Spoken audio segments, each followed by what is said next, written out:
আসসালামু আলাইকুম রহমতুল্লাহ। সুপ্রিয় শিক্ষার্থী বন্ধুরা, আজকে আলোচনার বিষয় নবম দশম শ্রেণীর পরিমিতি অধ্যায় অনুশীলনী 16.1। 16.1 অধ্যায় তোমরা জানো যে এখানে আলোচনা করা আছে ত্রিভুজের ক্ষেত্রফল সংক্রান্ত আলোচনা। তো ত্রিভুজের ক্ষেত্রফলের ক্ষেত্রে ত্রিভুজের ক্ষেত্রফলের সূত্র সবাই জানে এবং খুব ভালোভাবেই বলে ত্রিভুজের ক্ষেত্রফল সমান হাফ ইন্টু ভূমিগুণ উচ্চতা। এটা সহজেই সবাই বলে যে ত্রিভুজের ক্ষেত্রফল সমান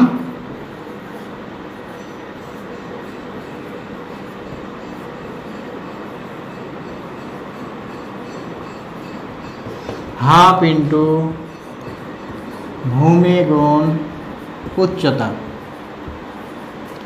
এখন প্রশ্ন হলো যে ত্রিভুজ তো অনেক রকমের হয়, সমবাহু ত্রিভুজ, সমদ্বিবাহু ত্রিভুজ, বিষমবাহু ত্রিভুজ, সমকোণী ত্রিভুজ, স্থূলকোণী ত্রিভুজ, সূক্ষ্মকোণী ত্রিভুজ।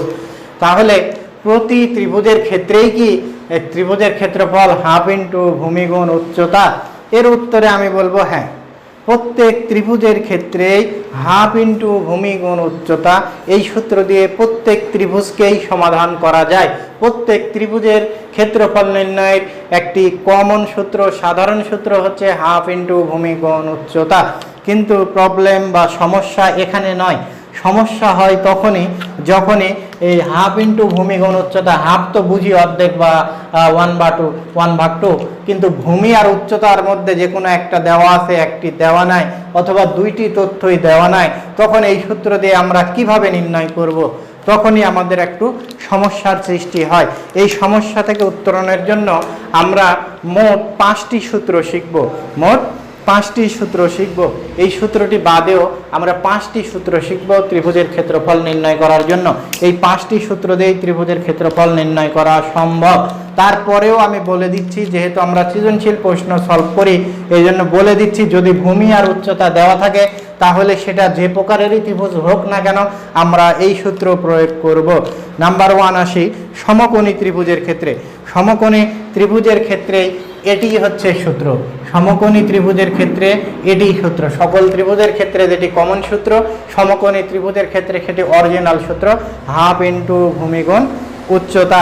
নাম্বার 2, ত্রিভুজের যদি দুই বাহু আর অন্তর্ভুক্ত কোণ দেওয়া থাকে, যখন ত্রিভুজের দুই বাহু দেওয়া থাকবে এবং অন্তর্ভুক্ত কোণ দেওয়া থাকবে, দুই বাহু এবং এই বাহুদ্বয়ের অন্তর্ভুক্ত কোণ,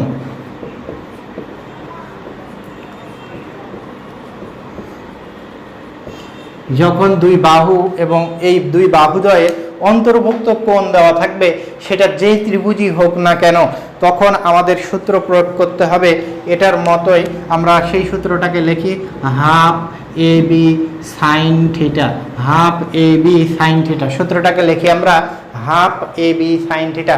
হাফ তো হাফ অর্ধেক, এ এবং বি হচ্ছে এই দুই বাহু, আর অন্তর্ভুক্ত কোণ যেটা দেওয়া আছে তার সঙ্গে সাইন, তাহলেই আমরা বের করতে পারবো। নাম্বার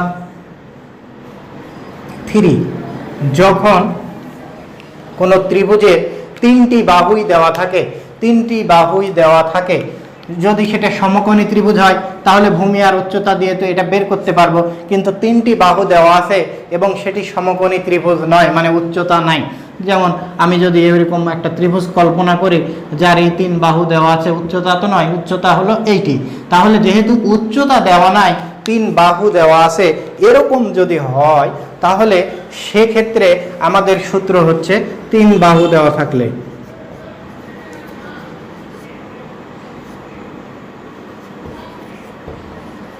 তাহলে 3টি বাহু দেওয়া থাকলে ত্রিভুজের ক্ষেত্রফল নির্ণয়ের সূত্র হচ্ছে বড় একটি root over S into S minus A into S minus B into S minus C. খুবই সহজ কথা, যদি কষ্ট করে মনে রাখি তাহলে খুব কঠিন, আর সহজভাবে মনে রাখলে খুবই সহজ। 3টি বাহুকে বলছি এ বি সি, অর্থাৎ এস থেকে 3টি বাহুই বাদ আর আগে একটি এস গুণ, root over S into S minus A into S minus B into S minus C. এখন প্রশ্ন হলো যে এই এস কি বা এস কে?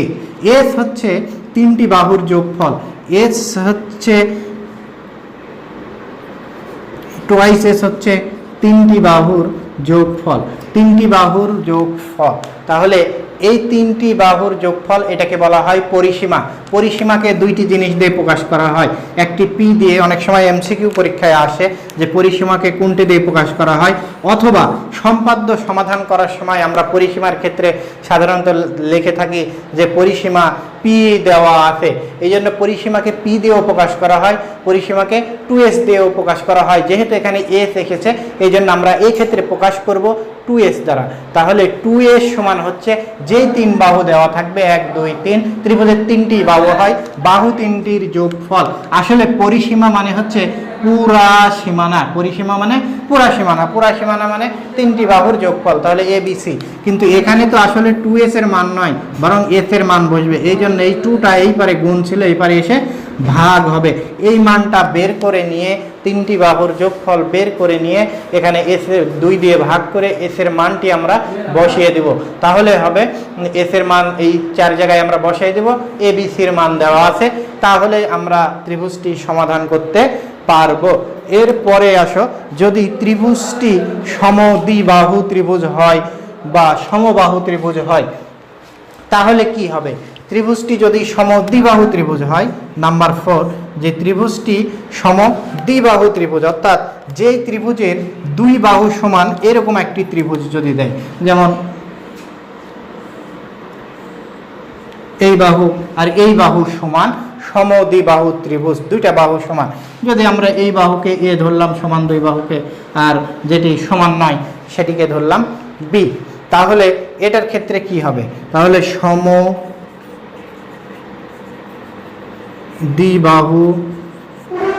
ত্রিভুজের ক্ষেত্রফল, তাহলে সমদ্বিবাহু ত্রিভুজ, সমদ্বিবাহু ত্রিভুজের ক্ষেত্রে সূত্র কি?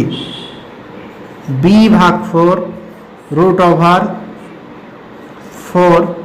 a square minus B square, B ভাগ 4 √4 a square minus B square. মনে রাখতে হবে যে বি ভাগ 4 √4 a square minus B square, এই সূত্র দিয়ে আমরা সমাধান করব। মনে রাখতে হবে এখানে সেটি হলো যে বি দুইবার থাকলেও এটি সমান দুই বাহু নয়, এটি অসমান বাহু। এ একবার আছে, এটি হচ্ছে সমান বাহু। এটা অনেকেই মিস্টেক করে দেয় যে বি দুই জায়গায় আছে, এটি মনে হয় যে সমদ্বিবাহুর সমান দুই বাহু, আসলে তা নয়।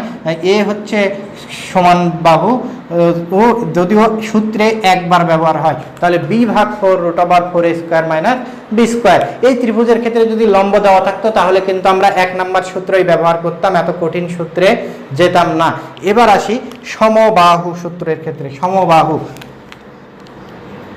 5 নম্বর, সমবাহু ত্রিভুজের ক্ষেত্রে যদি সমবাহু ত্রিভুজ হয় আর এই সমবাহু ত্রিভুজের ক্ষেত্রফল নির্ণয় করতে গেলে, সমবাহু ত্রিভুজের ক্ষেত্রফল নির্ণয় করতে গেলে যেটি হবে সেটি হচ্ছে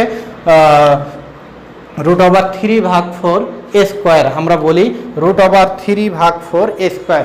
এ মানে এখানে বাহু, যেহেতু সমবাহু ত্রিভুজ, সমবাহু ত্রিভুজ মানে প্রত্যেকটি বাহুই সমান, প্রত্যেকটি বাহুই সমান। এ বাহু যদি এ হয় তাহলে এ বাহু এ, এ বাহু এ, এ বাহু যদি 4 হয় এটিও 4, এটিও 4, এটিও 4, প্রত্যেকটি বাহু সমান। এই ত্রিভুজের ক্ষেত্রে সূত্র হচ্ছে √3 ভাগ 4 a স্কোয়ার, √3 ভাগ 4 a স্কোয়ার, √3 ভাগ 4 a স্কোয়ার। তাহলে এই 5টি সূত্র দিয়েই আমরা পরিমিতির 16.1 নম্বর অধ্যায়কে সমাধান করতে পারবো সহজেই। তাহলে ত্রিভুজের ক্ষেত্রফল নির্ণয়ের কমন সূত্র এবং সমকোণী ত্রিভুজের ক্ষেত্রে যেই সূত্র সেটি হচ্ছে হাফ ইন্টু ভূমি গুণ উচ্চতা। যদি যে ত্রিভুজই হোক না কেন দুইটি বাহু আর এদের অন্তর্ভুক্ত কোণ দেওয়া থাকে তাহলে half A B sine theta, আর যদি 3 বাহুই দেওয়া থাকে তাহলে √s into s minus A into s minus B into s minus C. আর যদি সেটি সমদ্বিবাহু ত্রিভুজ হয় তাহলে বি ভাগ 4 √4 a square minus B square. আর এটি যদি সমবাহু ত্রিভুজ হয় তাহলে √3 ভাগ 4 a স্কোয়ার।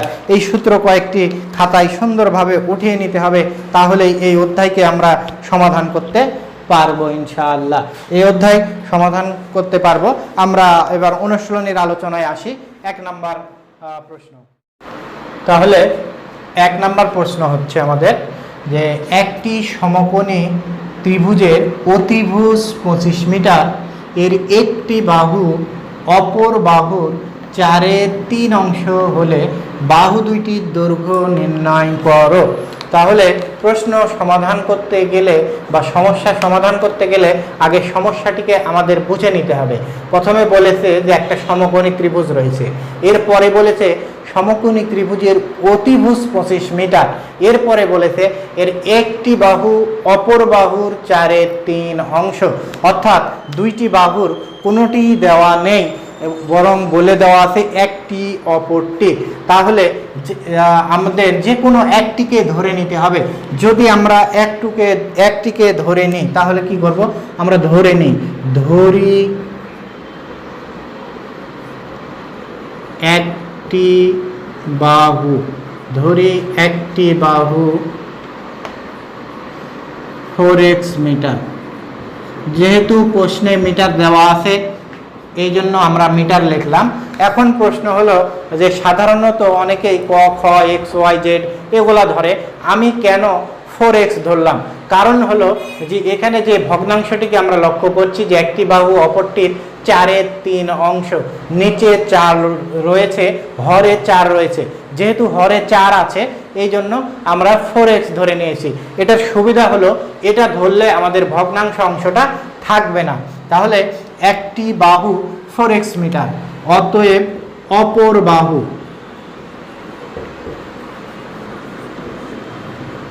অপর বাহু বলা হয়েছে, অপর বাহু, একটি বাহু অপর বাহুর 4/3 অংশ। তাহলে একটিকে যদি 4x ধরি তাহলে অপরটি হবে 4x এর কত, 4/3। এখন এই 4 আর এই 4 মোকাবেলা বা আমরা যেটাকে বলি কাটাকাটি, এক কথায় বাতিল হয়ে যায়। তো এই 4 আর এই 4 যদি বাতিল হয়ে যায় তাহলে থাকে 3 আর x গুণ করলে 3x মিটার, আমাদের ভগ্নাংশটা আউট হয়ে গেল। তাহলে আমরা পেয়ে গেলাম একটি বাহু, দুইটি বাহু পেয়ে গেলাম। এবার তৃতীয় নাম্বার বাহু অর্থাৎ অতিভুজও দেওয়া ছিল 25 মিটার। এখন বলেছে বাহু দুইটির দৈর্ঘ্য নির্ণয় করো। যেহেতু এটি সমকোণী ত্রিভুজ, আবারও বলছি, যেহেতু এটি সমকোণী ত্রিভুজ আর সমকোণী ত্রিভুজের ক্ষেত্রে একটি কমন সূত্র রয়েছে, পিথাগোরাসের উপপাদ্য থেকে আমরা শিখেছি। সেই কমন সূত্রটি হচ্ছে যে আমরা জানি উই নো দ্যাট অতিভুজ স্কয়ার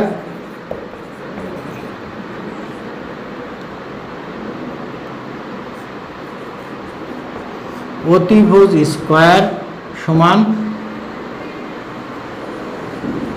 লম্ব স্কয়ার যোগ ভূমি স্কয়ার। যেহেতু বাহু দুইটি, একটি যদি লম্ব হয় অপরটি ভূমি হবে, তাহলে অতিভুজ বা অতিভুজ দেওয়া আছে আমাদের 25 মিটার। সেখান থেকে আমরা 25কে তুলে নিলাম, এখানে আমরা পেলাম হলো লম্ব, লম্ব একটা ধরে নিই 4x স্কয়ার প্লাস ভূমি, ভূমি যদি 3x হয় তাহলে 3x স্কয়ার আমরা দিয়ে নিলাম, বা 25 স্কয়ার সমান, এটা হলো square 4 4 16 x square plus 3x square আছে, তার মানে 3 3 9 x স্কয়ার, বা 25 হোল স্কয়ার সমান 16 আর 9 হলো 25 x স্কয়ার। তাহলে আমরা যেহেতু x এর মান বের করব, তাহলে এখান থেকে x স্কয়ারকে যদি রেখে দিই, ওই পারে আমরা রেখে দিচ্ছি, তাহলে এই 25টা এই পারে গুণ ছিল, এই পারে এসে কী হবে, ভাগ হয়ে যাবে। তাহলে উপরে আছে 25 স্কয়ার, নিচে হলো 25, তাহলে স্কয়ার মানে হলো দুইটি 25, তাহলে দুইটি 25 থেকে একটি 25 বাদ যাবে, আরও একটি 25 থাকবে, অর্থাৎ x স্কয়ার সমান আমরা পেলাম 25। তাহলে আমরা এটাই লিখতে পারি, বা এক্স স্কোয়ার সমান সূচকের নিয়মে 5 স্কোয়ার, দুই পাত থেকে স্কোয়ার স্কোয়ার বাদ হয়ে যাবে, পাওয়ার দ্বয় সমান হলে সংখ্যা দ্বয় সমান, এই নীতি অনুসারে সূচকের। তাহলে যেহেতু 25কে 5 স্কোয়ার লেখা যায়, আর এখানে 5 স্কোয়ার আছে, এখানে এক্স স্কোয়ার আছে, দুই পারে পাওয়ার সমান, তাহলে আমরা লিখতে পারি অতএব x সমান 5। তাহলে আমরা x এর মান পেয়ে গেলাম, কিন্তু আমাদের বলতেছিল বাহু দুটির দৈর্ঘ্য নির্ণয় করতে, x এর দৈর্ঘ্য নির্ণয় করতে নয়। তাহলে এখন আমরা বাহু দুটির দৈর্ঘ্য পেয়ে যাব, কারণ একটি বাহু আমাদের ছিল হলো 4x। তাহলে অতএব একটি বাহু 4x সমান 4 ইন্টু এক্স এর মান 5 সমান 20, 20 মিটার। অপর বাহু 3x, তাহলে অপর বাহু 3x সমান 3 ইন্টু এক্স এর মান 5, 3 5 15 মিটার। তাহলে আমরা এই প্রশ্নটি সমাধান করে ফেললাম। তাহলে এভাবেই এই প্রশ্নটি সমাধান করা যায়। এবার আসি আমাদের দ্বিতীয় প্রশ্নে।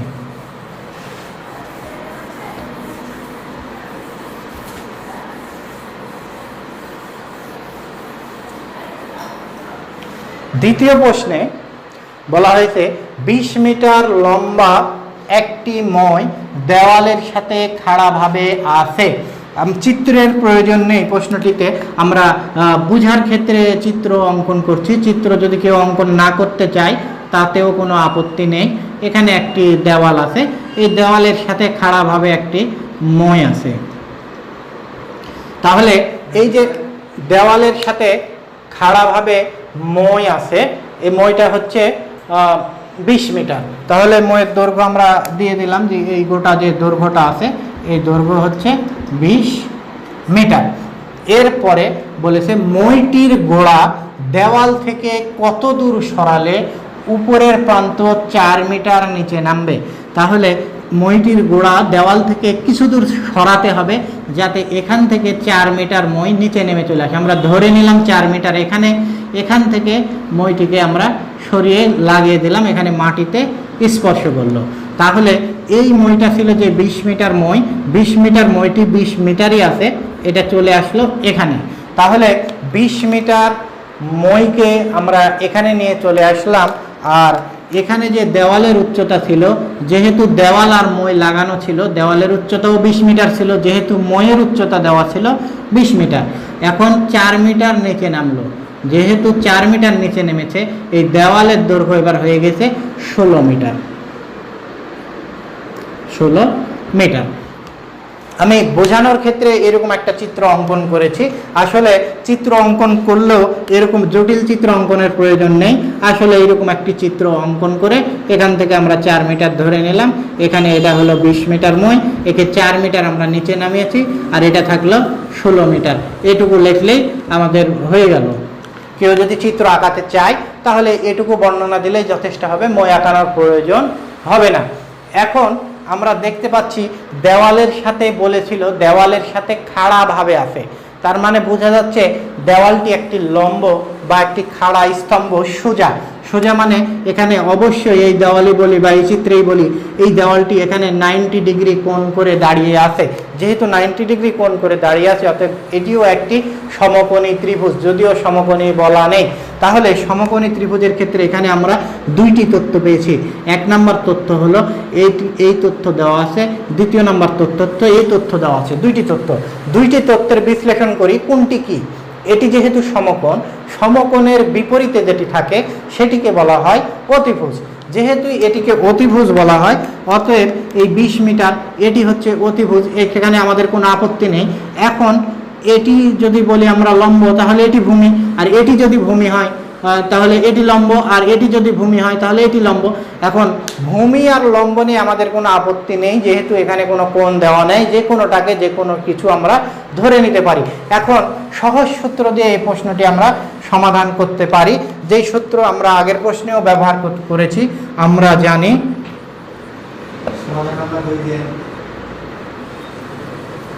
আমরা জানি অতিভুজ স্কয়ার সমান লম্ব স্কয়ার যোগ ভূমি স্কয়ার। এখন অতিভুজ দেওয়া আছে 20 মিটার, তাহলে 20 হোল স্কয়ার, লম্ব 16 দেওয়া আছে, তাহলে 16 স্কয়ার যোগ ভূমি বের করব, ধরে নিলাম ভূমি যেহেতু মাটিতেই আছে, তাহলে ভূমি স্কয়ার। এখন আমরা এখান থেকে যেটি পাচ্ছি সেটি হচ্ছে এখানে আছে 20 স্কয়ার। 20 স্কয়ার মানে তো খুব সোজা, 2 দুগুণ 4, একটা শূন্য আছে, দুইটা শূন্য হবে 400। এবার আসি 16 স্কয়ার। 16 স্কয়ার কত হবে? 16 স্কয়ারও খুব সোজা, 16 যোগ 6 তাহলে হলো 22, আর হলো 36 তাহলে হলো 256। তাহলে 16 বর্গ হচ্ছে 256। প্লাস ভূমি স্কোয়ার। এইবার ভূমিটাকে এই পারে রেখে দিলাম, 256 এই পারে প্লাস আছে, যদি 256কে আমরা এই দিকে নিয়ে আসি তাহলে কি ঘটনা ঘটবে? তাহলে ভূমিকে রেখে দিলাম, 400কেও রেখে দিলাম, এটাকে এই পারে নিয়ে আসছি 256। তাহলে কত থাকবে আমাদের? 6 আছে কত হলে 0, 4 হাতে থাকে 1, 6 আছে কত হলে 0, 4 2 আর 1 3, 144, যেটা সমান আমরা ভূমি স্কোয়ার সমান পেলাম 144, বা ভূমি স্কোয়ার সমান 144 সমান আমরা জানি যে 12 স্কোয়ার, দুই পাত থেকে স্কোয়ার স্কোয়ার সমান মোকাবেলা, অতএব ভূমি সমান 12 মিটার। আমরা পেয়ে গেলাম যে ভূমিটি ছিল 12 মিটার। অর্থাৎ এখন আমাদের উত্তর হবে যে অতএব মইটি গোড়া দেওয়াল থেকে 12 মিটার সরালে উপরের প্রান্ত 4 মিটার নিচে নামবে। তাহলে এটার অ্যান্সার বা উত্তর লিখবো আমরা যে অতএব মইটির গোড়া দেওয়াল থেকে 12 মিটার সরালে উপরের প্রান্ত 4 মিটার নিচে নামবে। উত্তরও এইটুকুই, মইটির গোড়া দেওয়াল থেকে 12 মিটার সরালে উপরের প্রান্ত 4 মিটার নিচে নামবে। এখন আসি এই প্রশ্ন সমাধান করতে, যে আমি 16 স্কোয়ার সমান 256 লেখার সময় লিখেছিলাম 16 যোগ 6, তার সঙ্গে আবার হঠাৎ করে 36 যোগ করেছিলাম, এটি কিভাবে? আসলে যে কোনো কিছুর বর্গ করা খুবই সহজ, খুব সহজভাবে এই বর্গগুলো আমরা করতে পারি। যেমন আমরা যদি 11-র বর্গই করতে চাই তাহলে 11 স্কোয়ার, এটার বর্গ আমি এখানে যে নিয়মটি অ্যাপ্লাই করেছি সেই নিয়মটি শুধু বলছি। এই নিয়মটি করেছি আমি এইভাবে, এখানে দুইটি অঙ্ক রয়েছে, এটা হচ্ছে একক স্থানীয় অঙ্ক, এটি হচ্ছে দশক স্থানীয় অঙ্ক। তো একক স্থানীয় অঙ্কে যে ওয়ানটি রয়েছে সেটি এর সঙ্গে যোগ করে দিলাম, তাহলে হলো 12। আবার একক স্থানীয় অঙ্ককে বর্গ করলাম, 1 স্কোয়ার করলে একই হয়, তাহলে 121। এখন আমরা আসি 12, তাহলে 12কে বর্গ করলে 12-র একক স্থানীয় অঙ্কে আছে 2, তাহলে 12-র সঙ্গে যদি আমরা 2 যোগ করি হয় হলো 14, আবার 2কে বর্গ করলে হয় 4, তাহলে 144। এভাবে আসি আমরা 13কে স্কোয়ার যদি করি কি হবে? 13 যোগ শেষ অঙ্ক 3, 16, এবং শেষ অঙ্কের স্কোয়ার 3 স্কোয়ার মানে 9, 169। একইভাবে 15-র যদি আমরা বর্গ নির্ণয় করি তাহলে 15 শেষ অঙ্ক বা একক স্থানীয় অঙ্ক 5, 15 আর 5 হলো 20। এবার এই 5-এর উপর স্কোয়ার করলে হয় 25। মনে রাখতে হবে যে এখানে 11 থেকে 19-এর বর্গ করতে গেলে মাত্র 3টি ঘর বরাদ্দ রয়েছে, 1 2 3, 3টি করে ঘর, 1 2 3, 1 2 3। কিন্তু এখানে এসে আমরা দেখছি যে 1 2 3 4, 4টি ঘর নিয়ে নিচ্ছে। তখন আমরা মিডিলের জনকে আগের ঘরের সঙ্গে যোগ করে দেবো এইভাবে, 2 0 আর 2 2 5, 225। 16-র বেলায় আমরা যেটা করেছিলাম সেটি হচ্ছে এইভাবে যে 16 একক স্থানীয় অঙ্ক 6 যোগ করেছিলাম, তাহলে হলো 22, এরপর 6-এর স্কোয়ার হলো 36। তখন আমরা এই 3টা এর সঙ্গে যোগ করে দিয়েছিলাম, 2 3 2 5 আর 6। আশা করি সবাই বুঝতে পেরেছ। আজকে এ পর্যন্ত, পরবর্তী আলোচনা